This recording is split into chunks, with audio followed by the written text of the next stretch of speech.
जय हिंद दोस्तों, स्वागत है आपका हमारे यूट्यूब चैनल में। इस मैराथन क्लास का आज दूसरा चैप्टर है ना, सीडीपी की इस क्लास में आज का हमारे दूसरा चैप्टर है। आगे का हम कल देख लिए थे, है ना, जो पिछला वीडियो था। आज हम इस वीडियो में उसका सेकेंड पार्ट और इसमें कोशिश करेंगे कि पूरा कवर हो सके। कल का जो वीडियो था उसका लेंथ ज़्यादा हो जा रहा था, इसीलिए हमने उसको दो भाग में बांटा है। ठीक है, तो चलिए इस वीडियो को स्टार्ट करते हैं। अगला देख लेते हैं, हमारा क्या है, कोहलर का सिद्धांत है। कोहलर एक जर्मन मनोवैज्ञानिक थे जिन्होंने अंतर्दृष्टि और सोच का सिद्धांत का प्रस्ताव दिया था। कोहलर का यह सिद्ध करना चाहते थे कि अधिगम जो है संज्ञानात्मक कार्य विधि है। ठीक है ना। अगला देखते हैं, गेस्टाल्टवाद मनोविज्ञान में कोहलर के संस्थापकों में एक को देखते हुए अंतर्दृष्टि अधिगम से तात्पर्य समस्या के समाधान की अचानक प्राप्ति से है। कोहलर ने प्रस्तावित किया था कि सभी प्रकार की शिक्षा परीक्षण त्रुटि या अनुकूलन पर निर्भर नहीं करती। हम सीखने के लिए अपनी संज्ञानात्मक प्रतिक्रियाओं का उपयोग भी करते हैं। ठीक है ना। इनका जो सिद्धांत था, है ना, सूझ अथवा अंतर्दृष्टि का सिद्धांत और गेस्टाल्टवादियों का सिद्धांत, है ना, याद रखिएगा इसको। गेस्टाल्टवाद, गेस्टाल्ट शब्द जर्मन भाषा का शब्द है जिसका मतलब है आकृति का समग्रता अथवा संपूर्ण होना, है ना। उदाहरण के लिए देखते हैं, मान लीजिए जब हम कोई गाड़ी देखते हैं तो उसे पूरा देखते हैं, ना कि उसके मतलब कुछ हिस्से को, है ना। जो कुछ भी सामान देखेंगे तो हम उसका पूरा देखेंगे, ना कि हम मतलब कि एक अंग को देखेंगे उसका। ठीक है ना। इस सिद्धांत सूझ या अंतर्दृष्टि का सिद्धांत के प्रतिपादक जो है वर्दीमर, कोफका, कोहलर को माना जाता है ना। तीनों नाम जो है इंपॉर्टेंट है, ये तीनों नाम वर्दीमर, कोफका और कोहलर। ठीक है, याद रखिएगा इसको। अंतर्दृष्टि अधिगम सिद्धांत देने का श्रेय कोहलर को जाता है। इस सिद्धांत में कोफका ने भी सहयोग दिया था।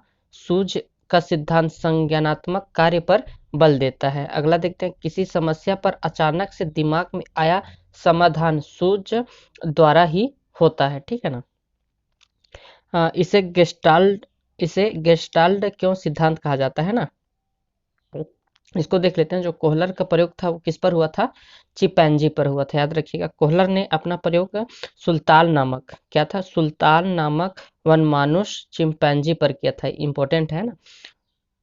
उन्होंने चिंपैंजी को एक खाली कमरे में बंद कर दिया था, फिर छत पर कुछ केले को लटका दिया था, है ना। शुरुआत में उस केले को प्राप्त करने के लिए कुछ असफल प्रयासों के बाद चिंपैंजी ने अपना समय बिताने के लिए खेलना और बैठना शुरू कर दिया। भूखा होने की वजह से जो चिंपैंजी था उछल कूद के केले को पकड़ने का प्रयास करता था, लेकिन केला का ऊंचाई होने की स्थिति में वह चिंपैंजी जो है केले तक नहीं पहुंच पा रहा था, है ना।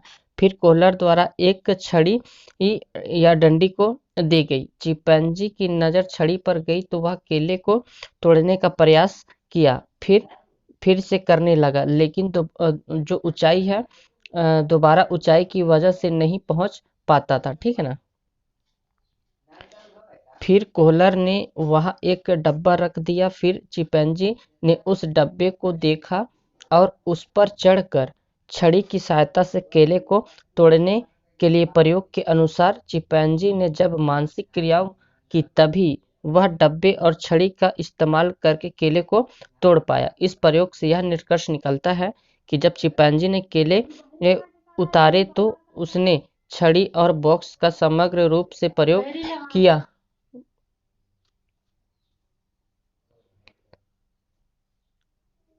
है ना। जो बंदर था छड़ी और बॉक्स का समग्र रूप से प्रयोग किया, इसीलिए इसे गेस्टाल्ट का सिद्धांत कहा जाता है। ठीक है ना। इसको देख लेते हैं, प्रतिपादन, ये इंपॉर्टेंट है ना। सिद्धांत किसने दिया था और मुख्य विचार क्या था। तो थॉर्नडाइक ने कौन सा सिद्धांत दिया था, संबंध का सिद्धांत या एसआर थ्योरी दिया था, है ना। और इसका जो मुख्य विचार था, अधिगम उद्दीपक को और अनुक्रियाओं के बीच में साहचर्य का गठन का एक परिमाण है। ठीक है ना। बीएफ स्कैनर ने क्या दिया था, क्रिया प्रसुप्त अनुबंधन का सिद्धांत, इनका जो मुख्य विचार था, क्रिया प्रसुप्त अनुबंधन का सिद्धांत का तात्पर्य है कि अधिगम एक निश्चित व्यवहार को पुरस्कृत करने का आवाज ने व्यवहार के लिए पुरस्कार को वापस लेने के माध्यम से होता है ना। पावलोव जी ने क्या दिया था, शास्त्रीय अनुबंधन का सिद्धांत। शास्त्रीय अनुबंधन सिद्धांत इस बात पर बल देता है कि व्यवहार प्रतिक्रिया और उद्दीपन के बीच एक पुनरावृत्ति संबंध द्वारा सीखा जाता है ना। कोहलर का क्या था, अंतर्दृष्टि द्वारा अधिगम का सिद्धांत या गेस्टाल्टवाद का सिद्धांत। अंतर्दृष्टि द्वारा अधिगम, अधिगम का गेस्टाल्ट सिद्धांत इस बात पर बल देता है कि अंतर्दृष्टि के रूप में समस्या अचानक समाधान व्यवहार या अवलोकन पर निर्भर करता है ना। अगला देख लेते हैं लेविन का, ये क्या था, क्षेत्रवादी सिद्धांत दिया था इन्होंने, है ना। चित्रवादी सिद्धांत के अनुसार कोई भी वस्तु या वस्तु के रूप में विचार करने योग्य या बोधगम्य में नहीं है और अन्य चीजों के बारे में सब कुछ माना जाता है या कल्पना की जाती है ना। कार्ट लेविन के अनुसार हमारा व्यवहार हमारे मनोवैज्ञानिक व्यक्ति है, ठीक है ना। अगला देख लेते हैं, जो है अगला हमारा मनोवैज्ञानिक है बीएफ स्किनर, है ना। बीएफ स्किनर का एक प्रसिद्ध अमेरिकी वैज्ञानिक, और इनका पूरा नाम था ब्रूस फ्रेडरिक स्किनर, है ना।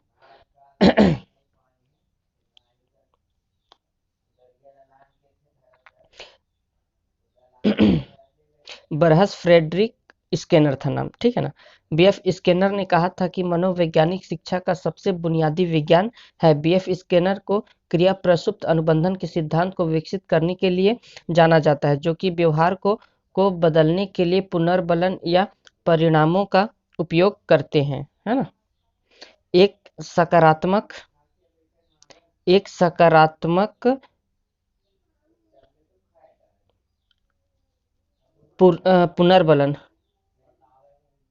पुनर्बलन वह होता है जिसकी उपस्थिति प्रतिक्रिया की संभावना को बढ़ाती है ना, बढ़ाती है। भोजन, धन या मौखिक प्रशंसा जैसे कि पुरस्कार को सकारात्मक पुनर्बलन माना जाता है। एक नकारात्मक पुनर्बलन वह है जिसके अनुपस्थिति से प्रतिक्रिया की संभावना बढ़ जाती है। बीएफ स्किनर का क्रिया प्रसुप्त अनुबंधन का सिद्धांत। बीएफ स्किनर ने 1904 और 1990 का एक प्रसिद्ध अमेरिकी वैज्ञानिक व्यवहारवादी लेखक, आविष्कारक और सामाजिक दार्शनिक थे। उन्होंने अपने व्यवहार विश्लेषण विकसित किया था, है ना। विशेष रूप से कट्टरपंथी व्यवहारवाद का दर्शन विकसित किया था। BF Skinner John B Watson और पावलोव को आधुनिक व्यवहारवाद का अग्रदूत माना जाता है, याद रखिएगा इसको, है ना। क्रिया प्रसुप्त अनुबंधन सिद्धांत का प्रतिपादन अमेरिका के हार्वर्ड विश्वविद्यालय के प्रोफेसर बीएफ स्किनर द्वारा किया गया था, है ना। क्रिया प्रसुप्त अनुबंधन के अन्य नाम हैं जो यहाँ से पूछा जाता है ना। नैतिक अनुबंधन का सिद्धांत, कार्यात्मक प्रतिबद्धता का सिद्धांत, सक्रिय अनुबंधन का सिद्धांत, अभिक्रमिक अनुदेशन का सिद्धांत। बीएफ स्किनर ने सबसे अधिक अनुक्रिया पर जोर दिया था, इसीलिए इसे एक क्रिया प्रसुप्त अनुबंधन का सिद्धांत कहा जाता है। बीएफ स्किनर ने अपने प्रयोग चूहे पर भी उसके बाद कबूतर पर अपना प्रयोग किया था। क्रिया प्रसुप्त अनुबंधन का सिद्धांत किसे कहते हैं ना, इसको समझते हैं। बीएफ स्किनर ने किस पे प्रयोग किया था, तो याद रखिएगा चूहे पर किया था, ठीक है। बीएफ स्किनर ने एक बॉक्स लिया और उसमें एक चूहे को बंद कर दिया। बॉक्स में एक लीवर लगा हुआ था, उसमें एक छेद भी था। जब लीवर दबता तब खाना आ जाता था। उस छेद के द्वारा जब चूहे को भूख लगती थी, है ना, तो वह इधर उधर कूदने लगा। अचानक उसका पैर लीवर पर लगा और उसके लिए एक छिद्र से खाना आ गया।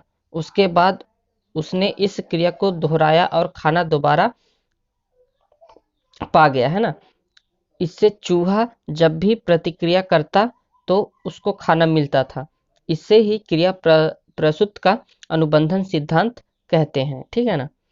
इस प्रयोग से यह निष्कर्ष निकलता है कि पहले अनुक्रिया होती है, बाद में उद्दीपक मिलता है। जैसे कि पुनर्बलन मिलता है, वैसे वैसे सही अनुक्रिया करने और लक्ष्य तक पहुंचने की प्रक्रिया में तीव्रता आ जाती है। सीखने की अनुक्रिया में पुनर्बलन का विशेष महत्व होता है ना। बीएफ स्किनर का कबूतर पर प्रयोग। स्किनर ने एक प्रयोग किया था चूहे के ऊपर और एक प्रयोग किया था कबूतर के ऊपर। इस प्रयोग में कबूतर लाल गेंद को चोट मारता फिर अपना भोजन प्राप्त करता। भोजन के कारण कबूतर एक ही गेंद को बार बार जांच जो है मार सकता था, है ना। स्किनर ने प्रयोग योजना कबूतर नाम का एक कार्यक्रम पर काम किया था, जिन्होंने योजना ऑकन शॉट फॉर कार्बनिक नियंत्रण के रूप में भी जाना जाता है, जो कि कबूतर निर्देशित मिसाइल मानने के लिए प्रायोगिक परियोजना थी, है ना। पुनर्बलन देख लेते हैं। जिस उद्दीपक को देने से अनुक्रिया करने की संभावना बढ़ जाती है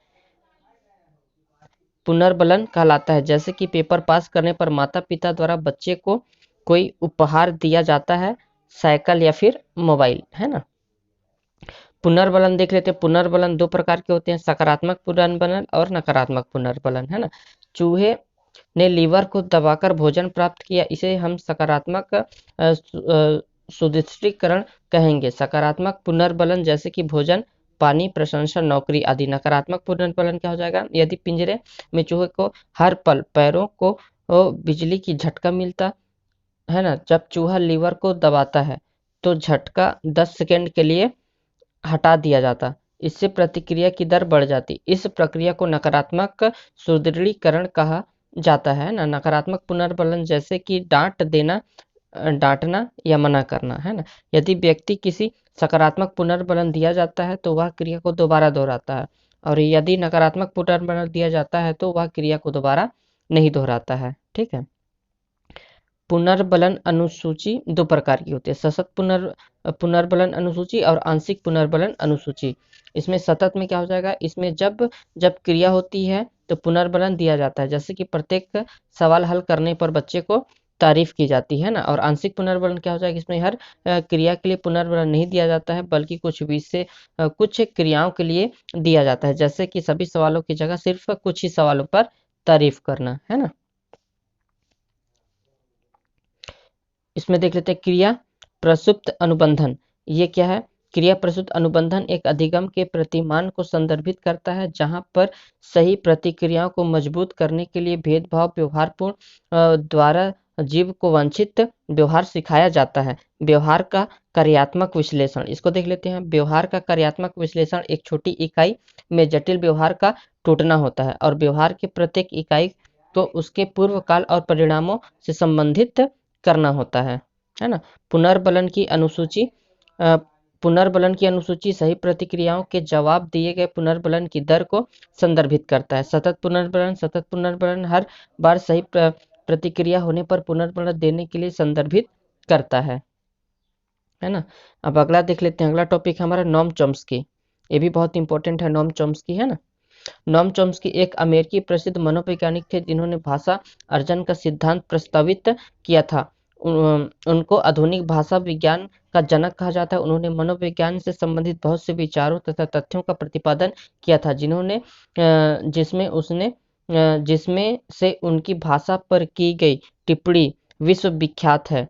और यह एक अमेरिकी भाषाविद, संज्ञानात्मक वैज्ञानिक, दर्शन विशेषज्ञ, सामाजिक आलोचक, इतिहासकार और प्रसिद्ध रूप से आधुनिक भाषा विज्ञान के जनक कहे जाते हैं, है ना। याद रखिएगा, इतना सारा है। भाषा अर्जन सिद्धांत मुख्य रूप से इस बात पर जोर देता है कि बच्चों के पास एक सहज सार्वभौमिक व्याकरण है। तो सार्वभौमिक व्याकरण की बात नोम चॉम्स्की करते हैं ना, जो उन्हें इसमें सीखने की मदद करता है, जो निम्न लिखित बातों से आप अच्छे से समझ पाएंगे। देखते हैं इसमें, है ना। सभी भाषाओं के बीच मौजूद अभिन्नताओं के बावजूद भी आधार के रूप में कार्य करना, संवेदी अनुभव की स्वतंत्रता, व्याकरणिक वाक्य संरचनाओं को विकसित करना, व्याकरण को प्राप्त करना और उसे समझना, इस बात की परवाह किए बिना कि वह कहाँ से लिया गया है या कैसे लिया गया है। चॉम्स्की के अनुसार बालक में व्याकरण एवं भाषा को सीखने की क्षमता जन्मजात होती है। याद रखिएगा, जन्मजात ना। भाषा विकास का सिद्धांत देख लेते हैं। नोम चॉम्स्की अमेरिका के रहने वाले थे और इनका मानना था कि बच्चे में भाषा सीखने की जन्मजात क्षमता पाई जाती है। नोम चॉम्स्की कहते हैं कि बच्चे में मस्तिष्क में एक यंत्र LED डिवाइस होता है ना। जिससे बच्चा भाषा सीखता है। भाषा अधिग्रहण युक्ति, लैंग्वेज एक्विजिशन डिवाइस, जो एलईडी का पूरा नाम है ना। एल से क्या हो जाएगा लैंग्वेज, ए से हो जाएगा एक्विजिशन और डी से हो जाएगा डिवाइस। ठीक है, उदाहरण के लिए देख लेते हैं, यदि बच्चा भारतीय है तब भी वह बोलना सीखेगा और इंसानों की भाषा बोलेगा। यदि बच्चा विदेशी है तब भी इंसानों की भाषा ही बोलेगा। यदि बच्चे को मोगली की तरह जंगल में छोड़ दिया जाए तो वह जानवर की भाषा तो बोलेगा ही, लेकिन फिर उसे वापस शहर में लाया जाए तो वह इंसानों की भाषा बोलना शुरू कर देगा। नोम चॉम्स्की के दृढ़ विश्वास को आप निम्नलिखित बिंदुओं के माध्यम से समझ सकते हैं। बच्चों में भाषा अर्जन की क्षमता जन्मजात होती है। बच्चों में भाषा अर्जित करने की सहजात योग्यता होती है ना। अगला देखते हैं, ये बहुत इंपॉर्टेंट है ना साथियों। बच्चे भाषा अर्जन क्षमता के कारण ही भाषा को सीख पाते हैं। बच्चों की भाषा अर्जन क्षमता ही भाषा अधिग्रहण की आधार बनती है ना। बच्चों में भाषी विकास एक काल्पनिक भाषा अधिग्रहण उपकरण द्वारा होता है, जिसका नाम है लैंग्वेज एक्विजिशन डिवाइस, जिसे हम शॉर्ट में एलईडी भी बोलते हैं, है ना। नोम चॉम्स्की ने भाषा के दो स्तर बताए, सतही संरचना और गहरी संरचना। इस सतही संरचना में इसमें बच्चा सिर्फ ध्वनियाँ शब्दों को जानता है लेकिन उनके अर्थों को नहीं जानता, जैसे मम्मी पापा खाना पीना आदि। और गहरी संरचना, इसमें शब्दों के अर्थ का ज्ञान होता है। नोम चॉम्स्की कुछ बातों का समर्थन नहीं करते थे, जिनकी बातें कुछ निम्न बिंदुओं में हम देख सकते हैं। ठीक है, भाषा केवल सीखी जाती है और यह अर्जित नहीं की जा सकती। भाषा का विकास अधिकांश बच्चों के समान आयु के आसपास हो जाता है ना। बच्चे क्षुद्र गति से भाषा को अर्जित करते हैं। बेंजामिन ब्लूम देख लेते हैं, ये भी इम्पोर्टेंट है ना। अगला टॉपिक है ब्लूम की शैक्षिक उद्देश्यों की वर्गीकरण देख लेते हैं, है ना। इन्होंने दिया था, डॉक्टर बेंजामिन ब्लूम एक अमेरिकी निवासी थे। ब्लूम का वर्गीकरण संज्ञानात्मक, भावनात्मक, मनोक्रियात्मक पक्ष का एक श्रेणीबद्ध क्रम है और प्रत्येक डोमेन में कुछ उद्देश्य हैं जो कि शिक्षकों को पढ़ाने और छात्रों को सिखाने में मदद करता है। जो इनका शैक्षणिक उद्देश्यों का वर्गीकरण किया गया था, जिनके नाम है ना, संज्ञानात्मक पक्ष, कोग्निटिव और भावनात्मक पक्ष और मनोक्रियात्मक पक्ष। ठीक है, ये तीनों इंपॉर्टेंट है ना। इसमें देख लेते हैं, पहला देख लेते हैं संज्ञानात्मक पक्ष। संज्ञानात्मक पक्ष का वर्गीकरण बेंजामिन ब्लूम ने 1956 में किया था। यह मानसिक क्षमताओं के संबंधित होता है। इसके उद्देश्य को सरल से कठिन और शिक्षण अधिगम को निम्न स्तर से ऊंचे स्तर तक ले जाने के दृष्टिकोण को 6 भागों में बांटा हुआ है। इस पक्ष में मूल्यांकन, विश्लेषण, आवेदन करना, समझना, याद रखना आदि सीखता है ना। पहला देख लेते हैं ज्ञान। इसमें बच्चे को आंकड़े, जानकारी को याद कराना, प्रत्यास्मरण आदि करने का प्रयास किया जाता है और इसमें बच्चा ज्ञान के साथ व्यवहार करता है। बोध या समझ, इसमें बच्चे को ज्ञान कराया जाता है, उसकी समझ विकसित की जाती है, जैसे कि अर्थ को समझना, समस्या की व्याख्या करना। अनुप्रयोग, इसमें आत्मसात किए गए ज्ञान को परिस्थितियों के अनुसार प्रयोग किया जाता है, जैसे कि जांच करना, प्रदर्शित करना या गणना करना, है ना। अगला देख लेते हैं विश्लेषण। इसमें आत्मसात किए गए हुए ज्ञान को भिन्न भिन्न भागों में अलग करने की क्षमता होती है ताकि उनके तथ्यों और निष्कर्षों को समझा जा सके। संश्लेषण क्या हो जाएगा, इसमें नए अर्थ पर जोर देकर हिस्सों को जोड़कर संपूर्ण बनाया जाता है, यानी कि कॉन्सेप्ट और नियम के आधार पर इनमें से कोई अपने अनुसार कॉन्सेप्ट निकालना, जैसे कि तर्क देना, वाद विवाद करना, निष्कर्ष देना। मूल्यांकन क्या हो जाएगा, इसमें सीखे गए ज्ञान का मूल्यांकन किया जाता है कि कितना सीखा गया है ना। भावनात्मक पक्ष क्या हो जाएगा, भावनात्मक पक्ष में वे तरीके शामिल होते हैं जिनमें हम भावनात्मक रूप से सामना करते हैं, जैसे कि तारीफ करना, उत्साह, प्रेरणा है ना देना। इस पक्ष में प्रतिक्रिया करना, ग्रहण करना, मूल्यांकन करना, आयोजन करना, चित्रण करना आदि शामिल है ना। और भावनात्मक पक्ष को 5 भागों में बांटा गया है, आग्रहण या ध्यान करना, अनुक्रिया, आकलन, संगठन और मूल्यों का चरित्रकरण या फिर विश्लेषीकरण, है ना। अगला देख लेते हैं मनोक्रियात्मक पक्ष में शारीरिक हलचल, मोटर स्किल के क्षेत्र आदि शामिल होते हैं। इस पक्ष में नकल, हेरफेर, स्पष्टीकरण और प्राकृतिककरण आदि शामिल होता है ना। इसे 6 भागों में बांटा गया है। सहज क्रियात्मक अंग संचालन, आधारभूत अंग संचालन, शारीरिक योग्यताएं, प्रत्याक्षीकरण योग्यताएं, कौशल युक्त अंग संचालन और सुसंबंध या सांकेतिक संप्रेषण। ठीक है, अगला देख लेते हैं। अगला टॉपिक हमारा है बंडूरा जी, अल्बर्ट बंडूरा। अल्बर्ट बंडूरा के बारे में देखें। अल्बर्ट बंडूरा एक अमेरिकी मनोवैज्ञानिक थे और अपने सामाजिक अधिगम सिद्धांत के लिए प्रसिद्ध है। बंडूरा जी किसके लिए प्रसिद्ध है? तो सामाजिक अधिगम सिद्धांत के लिए प्रसिद्ध है। ठीक है ना। अल्बर्ट बंडूरा कर्नाटक के निवासी थे, कनाडा, और उन्होंने सामाजिक अधिगम का सिद्धांत दिया था। इस सिद्धांत में दूसरों के व्यवहार को देखकर सीखा जाता है। समाज में माननीय व्यवहार को अपनाया जाता है और अमान्य व्यवहार को नकारा जाता है ना। अवलोकनात्मक अधिगम का सिद्धांत, अनुकरण करना और मॉडलिंग करना। ठीक है, इनका प्रयोग अल्बर्ट बंडूरा ने बेबी डॉल पर किया। इसमें इन्होंने बच्चों को 3 फिल्में दिखाई थी। पहली फिल्म में दिखाया जाता है कि बच्चा डॉल के प्रति प्रेम पूर्वक व्यवहार करता है। दूसरी फिल्म दिखाया जाता है कि बच्चा अपनी डॉल के साथ सामाजिक क्रिया करता है, जैसे कि घर घर खेलना, डॉक्टर बनना, डॉल को इंजेक्शन लगाना इत्यादि, है ना। और तीसरी फिल्म में दिखाया जाता है कि बच्चा डॉल के साथ हिंसा करता है और उसका जो है साथ हिंसक व्यवहार करता है। प्रयोग करने के बाद यह पता चला कि बच्चे भी अपने डॉल के साथ ऐसा व्यवहार करते हैं जैसा कि उन्हें फिल्म में दिखाया गया था। कई बार व्यक्तियों को खुद ही यही सही नहीं होता है कि व्यवहार कैसे करना है। वे दूसरों का निरीक्षण करते हैं और अपने व्यवहार का अनुकरण करते हैं, जिसे मॉडलिंग कहा जाता है। अल्बर्ट बंडूरा के अनुसार सामाजिक अधिगम के सिद्धांत के 4 चरण होते हैं, है ना।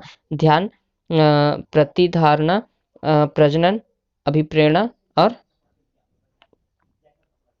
ठीक है, 4 हो गया। अब अगला देख लेते हैं, अटेंशन ध्यान, है ना।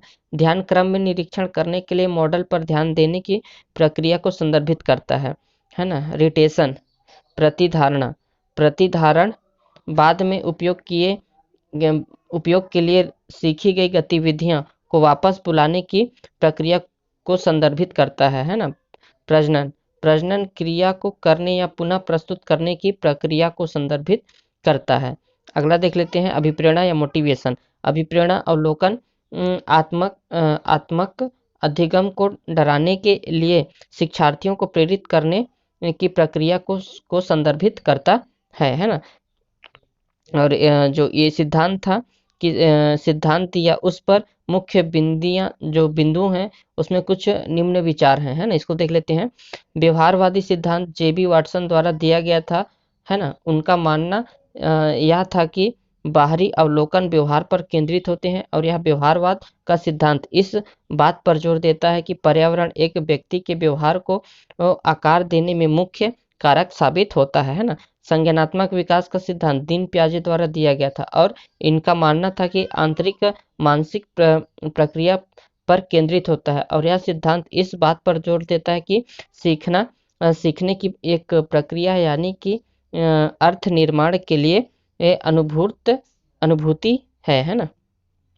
मनोलैंगिक विकास का सिद्धांत किसने दिया था? सिगमंड फ्राइड ने दिया था। इनका मानना था कि व्यक्ति तो बचपन में अच्छी तरीके से स्थापित हो जाता है और मुख्यतः 5 वर्ष की आयु से पहले हो जाता है, और साथ ही उन्होंने मनोवैज्ञानिक विकास के 5 चरणों का प्रस्ताव भी रखा था। ठीक है, अगला देख लेते हैं, जीबी वाटसन। ये भी इम्पोर्टेंट है ना। जीबी वाटसन यह एक अमेरिकी वैज्ञानिक थे जिन्होंने व्यवहारवाद का सिद्धांत को प्रतिपादित किया था, जिसमें उन्होंने बताया कि पर्यावरण बच्चे के व्यवहार और कार्यों को आकार देने का प्रमुख कारक होता है ना। जेबी वाटसन के अनुसार मनुष्य कुछ प्रतिरोधी के साथ पैदा होता है, जैसे प्रेम, भय और क्रोध की भावनात्मक प्रतिक्रिया होती है। जेबी वाटसन का मूल अवधारणाएं जो है निम्न है, देखते हैं इसको। आदत गठन, भावनाओं का अध्ययन, पर्यावरणवाद, उद्दीपन अनुक्रिया, यूसिनिक्स आंदोलन, सामाजिक हस्तक्षेप, व्यवहारिक अनुप्रयोग। ठीक है,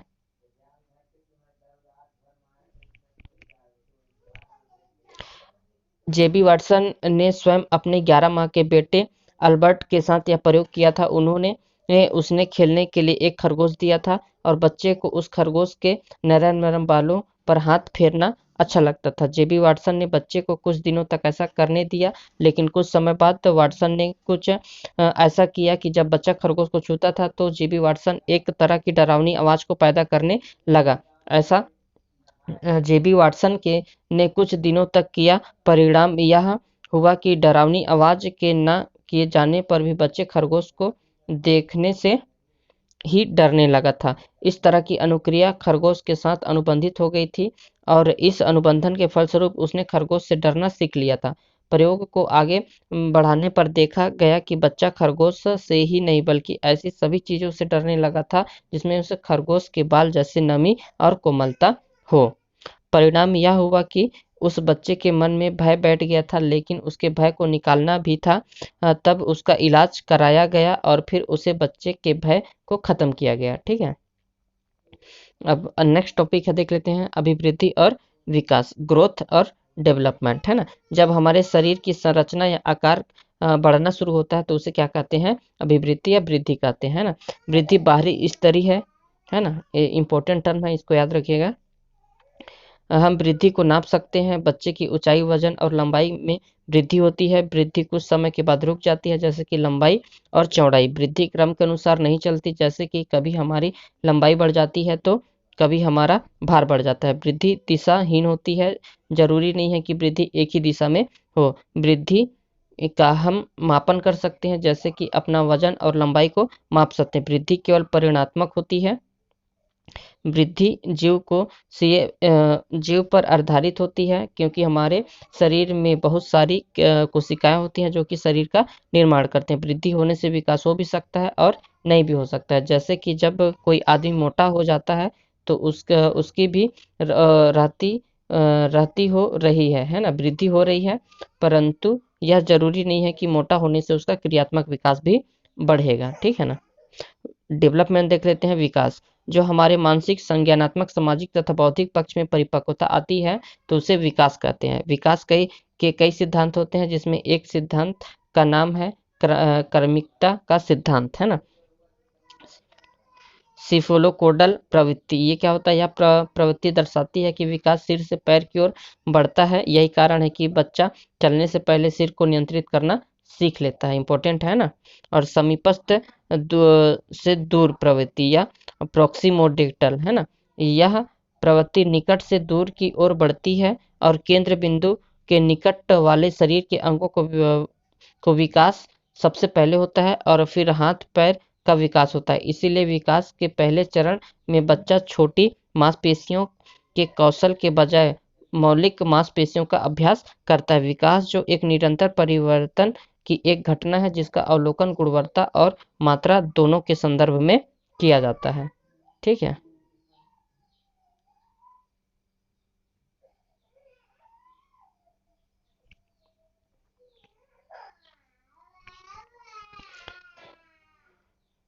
मानव विकास के सिद्धांत को उस रूप से परिभाषित किया जाता है जिस तरीके में एक व्यक्ति विकसित होता है ना। अब इसमें देख लेते हैं विकास। विकास एक स्वरूप आंतरिक एवं व्यवहार दोनों का होता है, जैसे कि मस्तिष्क और भाषा ज्ञान। विकास जीवन भर चलता है। विकास में निश्चित क्रम होता है, जैसे कि हमें अपना जितना विकास करना होता है उतना हो जाता है। मानसिक विकास हो या सामाजिक विकास आदि, जितना हम चाहेंगे उतना ही होगा। विकास एक निश्चित दिशा होती है ना। विकास का हम सीधे सीधे मापन नहीं कर सकते हैं, जैसे कि मानसिक विकास नैतिक विकास का मापन नहीं कर सकते, हम केवल मानसिक विकास का मापन कर सकते हैं। ठीक है। विकास परिमाणात्मक और गुणात्मक दोनों होता है। विकास संगठनात्मक तरीके से होता है, क्योंकि विकास का एक संगठन होता है। विकास वृद्धि के बिना भी संभव है, क्योंकि कुछ व्यक्तियों का आकार, ऊंचाई या भार नहीं बढ़ता, परंतु उसमें नैतिक विकास, सामाजिक विकास, बौद्धिक विकास अधिक होता है। फिलहाल ऐसी कोई मशीन नहीं है जिससे हम पता लगा सकें कि व्यक्ति का कितना % विकास हुआ है ना। विकास के आयाम देख लेते हैं। शारीरिक विकास और गत्यात्मक विकास। शारीरिक विकास क्या हो जाएगा, इसमें शरीर का विकास होता है और गत्यात्मक विकास बालक के शारीरिक विकास से जुड़ा होता है। यह विकास मांसपेशियों, हड्डियों की क्षमता और उन पर नियंत्रण करने से संबंधित होता है। गामक विकास क्या हो जाएगा? गामक विकास में बालकों के चलने, दौड़ने, कूदने, भोजन करने आदि के विषय को शामिल किया गया है। उसे दो भागों में बांटा जाता है ना, फाइन मोटर और ग्रोस मोटर, सूक्ष्म गतिक कौशल और स्थूल गतिक कौशल।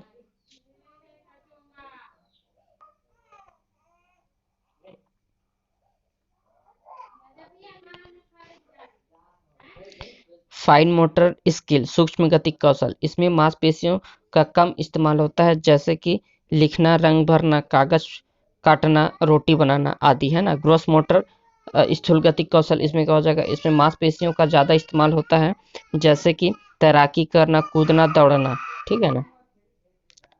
मानसिक विकास, संज्ञानात्मक विकास, सामाजिक विकास, सांवेगिक विकास और नैतिक विकास। बाल विकास के सिद्धांत देख लेते हैं। प्रिंसिपल ऑफ चाइल्ड डेवलपमेंट, ठीक है ना। समान प्रतिमान का सिद्धांत, इसके अनुसार प्रत्येक जाति अपनी जाति के अनुरूप के विकास के प्रतिमान का अनुसरण करती है, जैसे कि मानव और हाथी का, है ना। मानव जैसे करेगा और हाथी का हाथी जैसे करेगा। विकास की दिशा का सिद्धांत, विकास की दिशा सिर से पैर की तरफ चलती है। जब हमारी विकास सिर से पैर की तरफ होती है तो इसे मस्का दो मुखी भी कहते हैं। दूसरी तरफ जो हमारे विकास का क्रम मध्य से शुरू होकर बाहर की तरफ होता है तो यह समीपस्थ दूर भी मुख्य कहलाता है। अतः कह सकते हैं कि विकास क्रमिक होता है ना। निरंतरता का सिद्धांत, विकास कभी ना रुकने वाली एक प्रक्रिया है, यह जीवन पर्यंत चलने वाली प्रक्रिया है। केवल उसकी मंद और तेज जो गति है वो प्रक्रिया होती है ना। विकास निरंतरता के सिद्धांत पर पालन करता है, जो कि गर्भाधान से शुरू होकर मृत्यु के साथ समाप्त होता है, और यह जीवन में कभी ना खत्म होने वाली एक प्रक्रिया है, यानी कि यह जीवन पर्यंत जीवन रहने तक चलने वाली एक प्रक्रिया है, ठीक है। सामान्य से विशिष्ट क्रियाओं का सिद्धांत, हमारा विकास सदैव सामान्य से विशिष्ट क्रियाओं की ओर चलता है, ना कि विशिष्ट से सामान्य की ओर। जैसे कि उठना, बैठना, चलना। एक बच्चा ऐसी ध्वनि का उच्चारण कर सकता है जो हर वस्तु और व्यक्ति के लिए सामान्य है, एक जैसी है ना। और पूर्व अनुमान का सिद्धांत, विकास पूर्वानुमान होता है, क्योंकि हम पहले ही अनुमान लगा सकते हैं कि विकास किस दिशा में ज़्यादा होगा। हम कुछ हद तक व्यवहार की भविष्यवाणी कर सकते हैं। विकास के फलस्वरूप और अनुक्रम की एक रूपता की सहायता से हम किसी बच्चे के विकास और विकास के एक विशेष चरण में एक अधिक पहलू में है ना। एकीकरण का सिद्धांत, बच्चे एकीकरण का गुण पाया जाता है जब हम किसी एक काम को करने के लिए अपने हाथ पैरों को एक साथ मिलाकर काम करते हैं तो वह एकीकरण कहलाता है। एकीकरण का सिद्धांत सामाजिक, भावनात्मक, मानसिक, भौतिक और नैतिक जैसे विकास को विभिन्न पहलुओं के एकीकरण को संदर्भित करता है, ठीक है। व्यक्तिगत विभिन्नता का सिद्धांत, बच्चों का विकास व्यक्तिगत विभिन्नता के अनुसार चलता है। किसी भी विकास के गति को तेज तो किसी में धीमी हो सकती है। यह सिद्धांत कहता है कि प्रत्येक व्यक्ति अपने स्वयं में अद्वितीय है ना, क्योंकि आनुवंशिकता और पर्यावरण कारक उसे दूसरे से अलग बनाता है, ठीक है। वर्तानुकार आकार बनाम रेखीय प्रगति का सिद्धांत, विकास कभी भी रेखीय नहीं होता, अर्थात वह कभी भी सीधी रेखा में नहीं चलता। कभी उसकी गति धीमी हो जाती है तो कभी तेज हो जाती है। अंतर संबंधित विकास का सिद्धांत है ना, शारीरिक, संवेगात्मक, बौद्धिक, सामाजिक और अन्य प्रकार के विकास अंतर संबंधित और परस्पर निर्भर करते हैं, ठीक है। बाल विकास की अवस्थाएं देख लेते हैं। प्रसव पूर्व अवस्था या गर्भाधारण अवस्था, शैशवावस्था, प्रारंभिक बाल्यावस्था, किशोरावस्था, परिपक्वतावस्था, पूर्व या युवावस्था और मध्य वयस्कता की अवस्था, है ना। एज आप देखिएगा। अब इसको एक एक करके देखते हैं। विकास के चरण क्या? प्रारंभिक बाल्यावस्था, पूर्व विद्यालयी वर्ष, है ना, जो जन्म से जो 5 या 6 वर्ष कर सकते हैं। मध्य बाल्यावस्था जो रहता है वो 6 से 12 वर्ष तक रहता है ना, विद्यालय के वर्ष।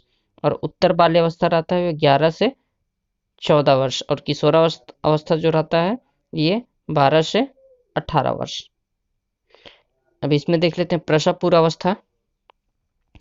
प्रसव पूर्व यह अवस्था माता के गर्भाधान से शुरू होता है। शैशवावस्था या प्रारंभिक बाल्यावस्था जो 2 से 5 वर्ष तक चलता है ना। शैशवावस्था में शिशु पूर्ण रूप से माता पिता पर निर्भर रहता है तथा उनका व्यवहार मूल प्रवृत्तियों पर आधारित होता है। इस अवस्था में जिज्ञासा बहुत ज़्यादा होती है। इस अवस्था में आत्म प्रेम की भावना भी उत्पन्न होता है। इसे खिलौने की आयु, प्राक-टोली आयु और सन्निवेशी आयु आदि के रूप में भी देखा जाता है। इसमें बच्चा अनुकरण द्वारा सीखता है, यानी कि दूसरों का नकल करता है। इसे अतिरिक्त चिंता की अवस्था भी कहा जाता है ना। बाल्यावस्था, बाल्यावस्था जो 12 से 6 चलता है। बाल्यावस्था को तार्किक चिंतन की अवस्था भी कहा जाता है। इसे आरंभिक स्कूल की अवस्था भी कहा जाता है। इसे गंदी अवस्था भी कहा जाता है। इसे समर्थन की अवस्था या होशियारी की उम्र भी कहा जाता है। इसे खेलों की अवस्था कहा जाता है। इस अवस्था में संग्रहण की प्रवृत्ति विकसित होने लगती है। इसे टोली, समूह, गैंग की अवस्था भी कहा जाता है। इसे जीवन का अनोखा काल कहा जाता है। बाल्यावस्था जो 6 से 12 के चलता है ना। किशोरावस्था क्या हो जाएगा? 12 से 18। इसे जीवन का सबसे कठिन काल कहा जाता है। इसमें तनाव, आंधी तूफान, संघर्ष, उलझन की अवस्था भी कहा जाता है। इसमें विषम लिंगी आकर्षण होता है। इस अवस्था को स्वर्ण काल कहा जाता है। इस अवस्था में वीर पूजा की भावना होती है। इस अवस्था में बच्चा अमूर्त चिंतन करने लगता है। परिपक्वता है ना जो कब आता है? 18 से 24। युवा अवस्था, युवा अवस्था अपने आत्मिक आत्मिक कार्य करते हैं या इस अवस्था में उच्च स्तर की आत्म समझ का निर्माण करते हैं और साथ ही वित्तीय स्वतंत्रता की प्रबल इच्छा होती है ना। बुद्धि के बारे में देख लेते हैं। इंटेलिजेंस, बुद्धि बुद्धि एक व्यक्ति को उसके जीवन की वास्तविक समस्याओं को सुलझाने में मदद करती है और बुद्धि के माध्यम से ही व्यक्ति अपनी हर समस्या का समाधान करता है। बुद्धि से ही सोच विचार करके फैसला लिया जाता है। बुद्धि की परिभाषा देख लेते हैं। अल्बर्ट बीने का कहना है कि बुद्धि 4 चीज़ों से आती है: ज्ञान से, आविष्कार से, निर्देश से, आलोचना, सकारात्मक या नकारात्मक आलोचना। ठीक है। लुईस टर्मन कहते हैं कि लुईस टर्मन का मानना है कि अमूर्त विचारों की योग्यता ही बुद्धि है ना। वुडवर्थ का कहना है कि इनका मानना था कि चीज़ों को पहचानने की योग्यता ही क्या है? बुद्धि है। गाल्टन का क्या था कि अमूर्त विचारों की योग्यताएं ही बुद्धि कहलाती है। ठीक। अब बुद्धि के प्रकार देख लेते हैं। हेनरी गैरेट, एडवर्ड थंडाइक के अनुसार बुद्धि जो है 3 प्रकार की होती है: मंद बुद्धि, अमूर्त बुद्धि और सामाजिक बुद्धि। मूर्त बुद्धि देख लेते हैं। मूर्त बुद्धि से अभिप्राय है जो चीज़ें हमारे सामने होती हैं जिन्हें हम छू सकते हैं। मूर्त का मतलब प्रत्यक्ष चीज, जिन चीज़ों को देखकर हम कार्य करते हैं मूर्त बुद्धि के अंतर्गत आती हैं। इसको गामक या यांत्रिक बुद्धिजीवी कहते हैं। इंजीनियर, मैकेनिक, कारीगर मूर्त बुद्धि के उदाहरण है। ठीक है। अमूर्त बुद्धि क्या हो जाएगा? जो बुद्धि हमें दिखाई नहीं देती है, जो भावनाओं और विचारों से संबंधित होती है। इसमें किताबी ज्ञान होता है, जैसे कि कवि, डॉक्टर, चित्रकार अमूर्त बुद्धि के उदाहरण है। ठीक है। सामाजिक बुद्धि क्या हो जाएगा? जो समाज सेवी होते हैं और समाज के लिए कार्य करते हैं सामाजिक बुद्धि में आते हैं, जैसे कि नेता, व्यवसाय, समाज सेवक, अध्यापक आदि सामाजिक जो बुद्धि के उदाहरण होते हैं, है ना। 1885 ईस्वी में सर्वप्रथम इंग्लैंड के फ्रांसीसी गार्डन ने बुद्धि शब्द का प्रयोग किया था, याद रखिएगा। 1890 ईस्वी में कैटल ने पेंसिल्वेनिया विश्वविद्यालय में मेंटल टेस्ट एवं मैनेजमेंट मानसिक परीक्षण का मापन नामक पुस्तक का प्रकाशन किया था, है ना। 1890 ईस्वी में कैटल ने ही मानसिक परीक्षण शब्द का जो प्रयोग किया था। 1905 में सबसे पहले बुद्धि परीक्षण बीनेस साइमन बुद्धि परीक्षण तैयार किया गया था। 1908 में अल्फ्रेड बी ने आयु जो मानसिक आयु का शब्द का प्रयोग किया था। 1912 ईस्वी में सर्वप्रथम स्तन और कुल्हलमान के द्वारा बुद्धि लब्धि का सूत्र दिया गया था। उन्होंने 1912 में बुद्धि लब्धि का सूत्र को दिया था। ठीक है। और इसका जो सूत्र होता है मानसिक आयु बटा वास्तविक आयु, है ना। 1916 में टर्मन के द्वारा बुद्धि लब्धि आईक्यू का संशोधन सूत्र इन्होंने संशोधन किया था। तो ये संशोधन करने के बाद क्या हुआ था कि मानसिक आयु बटा वास्तविक आयु गुणित 100, और यही हमारा वर्तमान में आईक्यू नापने का सूत्र है। बुद्धि लब्धि और उसकी स्थिति निम्नलिखित है ना। देख लेते हैं। 0 से 24 वाला क्या होता है? जड़ बुद्धि या महामूर्ख। 25 से 49 आईक्यू वाला मूर्ख बुद्धि वाला होता है। 50 से 69 का जो होता है वो मंद बुद्धि का होता है ना। और जो 70 से 70 से 79 का जो आईक्यू होता है उसका क्षीण बुद्धि होता है ना, या सुस्त बुद्धि होता है। और 80 से 89 का जो औसत से कम बुद्धि वाले होते हैं, है ना। और 90 से 90 से 109 तक का औसत बुद्धि वाले होते हैं, ठीक है। और 110 से 119 के जो बच्चे होते हैं जिनका आईक्यू लेवल होता है उनका औसत से कुछ ऊपर वाले बुद्धि होते हैं। और 120 से 129 इनका क्या होता है, बेहतर बुद्धि वाले आईक्यू वाले होते हैं ना। 130 से 139 वाले जो है बहुत श्रेष्ठ बुद्धि, जो इनका आईक्यू होता है बहुत श्रेष्ठ बुद्धि के अंतर्गत आते हैं। और 140 से अधिक जो होता है, जो जिनका आईक्यू होता है वो प्रतिभाशाली या मेधावी बुद्धि के अंतर्गत आते हैं, ठीक है। बेसल आयु क्या होता है, बेसल आयु, बेसल वर्ष एज जो होता है, बेसल वर्ष उसे कहते हैं जिसमें अधिकतम आयु स्तर के प्रश्नों के बालक जो है हल कर लेता है। टर्मिनल आयु क्या होता है, टर्मिनल वर्ष उसे कहते हैं जिस आयु स्तर के प्रश्नों के बालक हल नहीं कर पाता है। बुद्धि के सिद्धांत देख लेते हैं। एक कारक सिद्धांत, एक कारक सिद्धांत का प्रतिपादन अल्फ्रेड बिने ने किया था। उन्होंने बताया था कि सभी व्यक्तियों में एक ही प्रकार की बुद्धि होती है जो सभी कार्यों में कार्य कर सकती है ना। और द्विकारक सिद्धांत, इस सिद्धांत को, द्विकारक सिद्धांत को स्पेयरमैन ने दिया था। उन्होंने बताया था कि बुद्धि दो तत्वों से मिलकर बनी होती है और उन तत्वों के निम्नलिखित नाम है। देख लेते हैं क्या क्या नाम है। सामान्य बुद्धि है और एक विशिष्ट बुद्धि है। सामान्य बुद्धि क्या हो जाएगा, इसमें हर व्यक्ति में सामान्य बुद्धि जनजाति से होती है और यह हर किसी में अलग अलग पाई जाती है। विशिष्ट बुद्धि क्या है, इसमें इस तत्व में दूसरों से अर्जित करने वाली बुद्धि होती है ना। थ्री कारक सिद्धांत क्या है, थ्री कारक सिद्धांत, इसका प्रतिपादन स्पेयरमैन ने किया था। स्पेयरमैन ने बताया था कि सामान्य तत्व और विशिष्ट तत्व के अलावा तीसरा तत्व समूह तत्व भी होता है। समूह तत्व सामान्य तत्व और विशिष्ट तत्व का मिश्रण होता है। इसका अपना स्वतंत्र अस्तित्व जो है नहीं होता है ना। कारक सिद्धांत, बहुकारक सिद्धांत का प्रतिपादन थंडाइक ने किया था। इस सिद्धांत के अनुसार बुद्धि कई तत्वों और समूह के अनुसार सामान्य बुद्धि के नाम की कोई चीज नहीं होती। बुद्धि कई स्वतंत्र योग्यताएं होती हैं जो निम्न कार्य को करती हैं, है ना। समूह तत्व कारक, समूह तत्व कारक, इसको देख लेते हैं। समूह तत्व कारक सिद्धांत का प्रतिपादन थर्स्टन द्वारा किया गया था। इस सिद्धांत के अनुसार बुद्धि के प्रकार की योग्यताओं का मिश्रण होता है जो विभिन्न समूहों में पाई जाती है ना। बुद्धि 7 मानसिक योग्यताओं से मिलकर बनी होती है, ठीक है ना।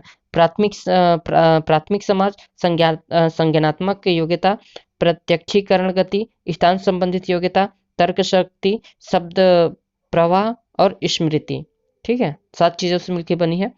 अब इसमें देख लेते हैं पहला प्रतिदर्श सिद्धांत। प्रतिदर्श सिद्धांत के प्रतिपादक जीएस थॉमसन हैं। इनके अनुसार एक ही समूह की योग्यताओं में परस्पर समानताएं पाई जाती है। व्यक्ति या प्रत्येक कार्य निश्चित योग्यताओं को प्रदर्शित करता है। इस सिद्धांत में उन्होंने सामान्य कार्य को ही व्यवहारिकता को महत्व दिया था। थॉमसन के अनुसार व्यक्ति का बौद्धिक व्यवहार उसके स्वतंत्र योग्यताओं पर निर्भर करती है।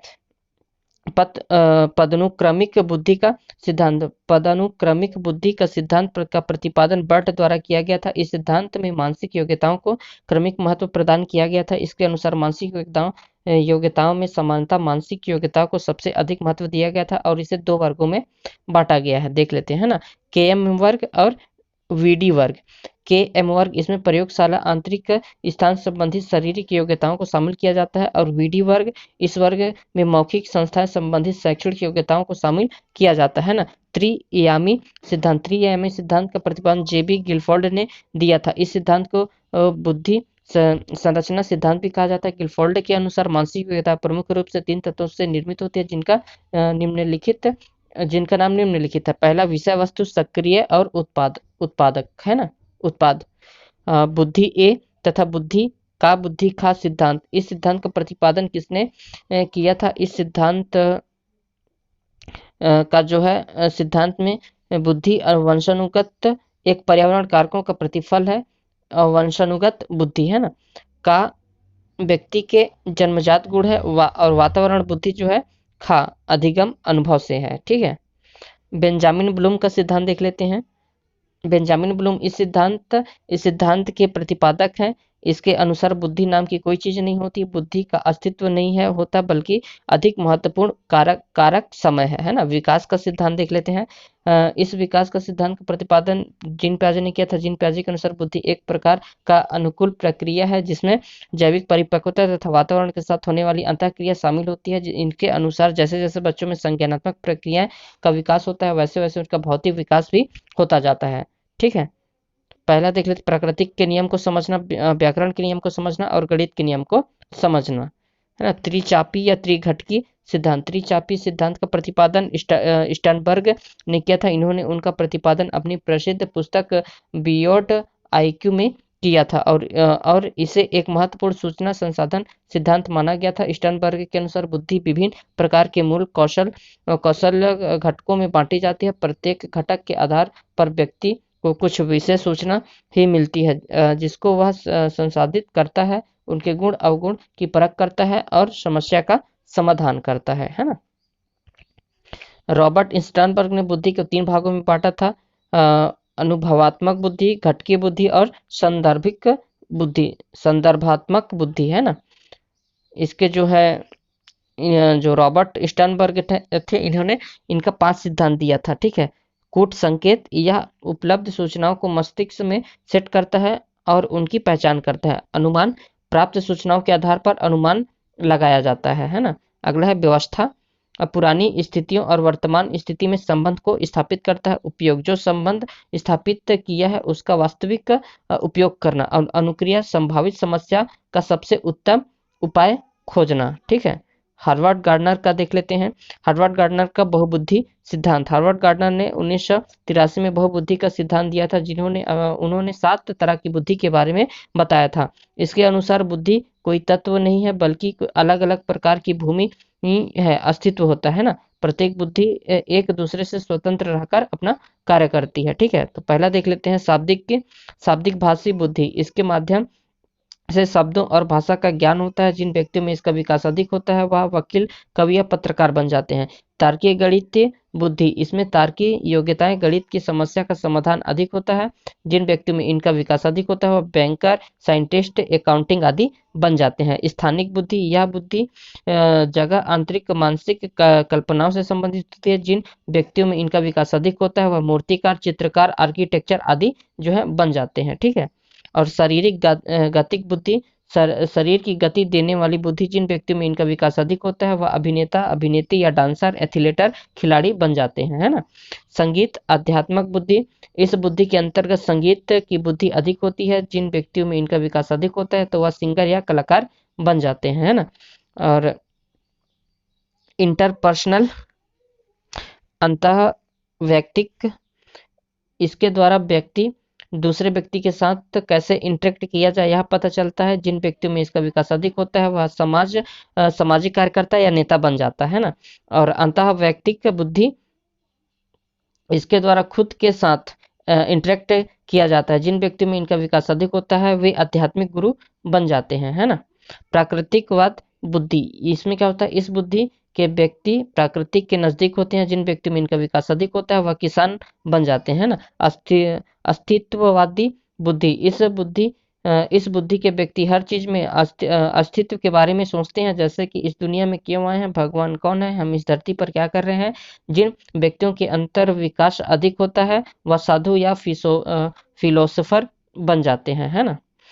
एक नजर देख लेते हैं बुद्धि के सिद्धांत को। एक कारक सिद्धांत किसने दिया था, अल्बर्ट बीने ने दिया था। 2 कारक सिद्धांत देने वाले थे कौन से, स्पेयरमैन। और समूह कारक सिद्धांत किसने दिया था, लुई लियोन थर्नस्टोन ने दिया था, है ना। बहुकारक सिद्धांत किसका है, तो बहुकारक सिद्धांत है थर्नडाइक जी का। और प्रतिदर्शक का सिद्धांत किसने दिया था, तो जे थॉमसन ने दिया है ना। त्रियामी का सिद्धांत किसने दिया है, तो जेबी गिलफोर्ड ने दिया है। और 7 बुद्धि का सिद्धांत किसने दिया है, बहु बुद्धि का सिद्धांत तो हार्वर्ड गार्डनर ने दिया है। ठीक है, और सरल ठोस बुद्धि का सिद्धांत किसने दिया है, तो रेमंड कैटल ने दिया है। ठीक है, और इसमें देख लेते हैं, ये भी इंपॉर्टेंट टॉपिक है, अनुवंशिकता और पर्यावरण, हेरिडिटी, वंशागति, है ना। जब अनुवंशिक गुण आंख, नाक, कान, चित्तन, लंबाई, बुद्धि आदि एक पीढ़ी से दूसरी पीढ़ी से ट्रांसफर होती है तो उसे अनुवंशिकता या वंशानुक्रम कहा जाता है ना। पर्यावरण, इससे अभिप्राय है कि हमारे चारों तरफ का माहौल जैसे कि घर, स्कूल, परिवार, पड़ोसी, भोजन आदि जिस यह सब पर्यावरण में आते हैं। मानव विकास में अनुवंशिक और पर्यावरण दोनों का महत्वपूर्ण योगदान है ना। विकास क्या होता है कि वंशानुक्रम और पर्यावरण का योग है ना। परिभाषा देख लेते हैं इसमें। डंगल हर्बर्ट हैरोल्ड का है, वंशानुक्रम के अंतर्गत सभी संरचनाएं, भौतिक विशेषताएं, कार्य क्षमता जो उन्होंने अपने माता पिता से तथा पूर्वजों से अर्जित किए होते हैं, सभी शामिल होते हैं ना। रूट बेनेडिक्ट इसके अनुसार माता पिता से संतान को हस्ताक्षरित होने वाले गुणों को वंशानुक्रम कहा जाता है। जेम्स डेवर का कहना है माता पिता की शारीरिक व मानसिक विशेषताओं का संतान में हस्ताक्षरण होना वंशानुक्रम कहलाता है। वुडवर्थ का कहना है कि वातावरण में सभी बाहरी तत्व आ जाते हैं जिन्होंने व्यक्ति को अपना जीवन आरंभ करने के समय प्रभावित किया जाता है, ठीक है ना। और लिंग निर्धारण के बारे में देख लेते हैं। जो एक्स वाई होता है वो लड़के का होता है और एक्स एक्स जो होता है लड़की का होता है। हमारे शरीर में दो तरह के सेक्स क्रोमोसोम पाए जाते हैं, एक्स और वाई, है ना। हमारे शरीर में कुल 23 जोड़े क्रोमोसोम पाए जाते हैं। 23 जोड़े का मतलब है कि 46 क्रोमोसोम पाया जाता है, ठीक है। अनुवंशिकता का क्या सिद्धांत देख लेते हैं ना। प्रत्यागमन का सिद्धांत विपरीत कोड़ों का उत्पन्न होना, यानी तेज बुद्धि वाले माँ बाप के कम बुद्धि के बच्चे होना या कम बुद्धि वाले के तेज बुद्धि के बच्चे होना ही प्रत्यागमन का सिद्धांत कहलाता है। गाल्टन का सिद्धांत क्या है? इस सिद्धांत के अनुसार जब बच्चे में गुण पिछली पीढ़ी से ट्रांसफर होते हैं जैसे दादा दादी से, तो यह गाल्टन का सिद्धांत या जीव गणना का सिद्धांत कहलाता है। बीजमैन का सिद्धांत क्या है? इसके अनुसार माता पिता से प्राप्त बीज कोष कभी भी खत्म नहीं होते हैं, एक पीढ़ी से दूसरे पीढ़ी में निरंतर चलता रहता है, ठीक है। और ग्रेगर मेंडल का क्या है? इन्होंने अनुवंशिकता का जनक कहा जाता है। इन्होंने मटर के दाने पर प्रयोग किया है ना, करके अनुवंशिकता का नियम को निर्धारित किया था,